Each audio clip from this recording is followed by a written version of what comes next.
How to counter the new killer Springtrap in Dead by Daylight. Springtrap is a killer with a base 24-meter terror radius that is equipped with a singular hatchet that can either be used as a chase tool or a power to down the survivor. In chase, Springtrap can throw his hatchet at you to cause damage, and if he throws it at you while you're healthy, it will get stuck in your back a little bit like how Victor works with the twins. And you can then hold M1 to remove it, or you can keep it for however long you want. If he then gets close enough, he can jump scare you. But this interaction works a little bit like Michael Myers' Tombstone add-ons, in which if you vault or other interactions, he actually can't get the jump scare prompt. So if you're really scared of jump scares, make sure you are vaulting 24/7. But he can still M1 you, so be careful of that. While Springtrap has his hatchet available to throw, he is 110% move speed. But when he throws this hatchet, his speed increases to 115% like a normal killer. So if you're in chase, make sure you look out to see whether he's thrown his hatchet or not, because that determines how fast he will be while he's chasing you. Also, if he's thrown his hatchet on the floor, he can play around add-ons like Foxy's Hook, where if you or Springtrap runs in the radius of the hatchet, you both get 10% move speed. Lots of Springtrap's haste add-ons actually also affect the survivor. So make sure if your Springtrap has add-ons like Foxy's Hook, you are also walking in the radius of that hatchet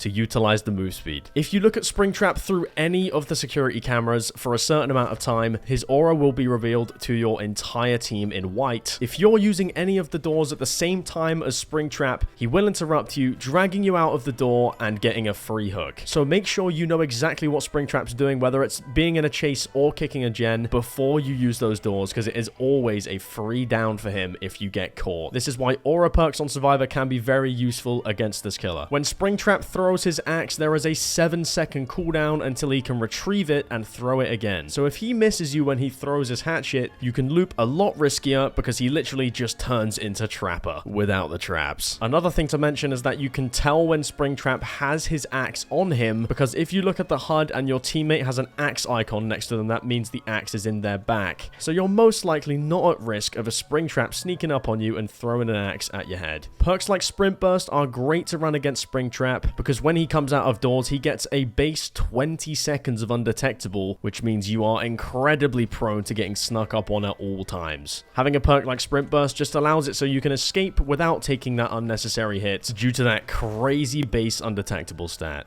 And that is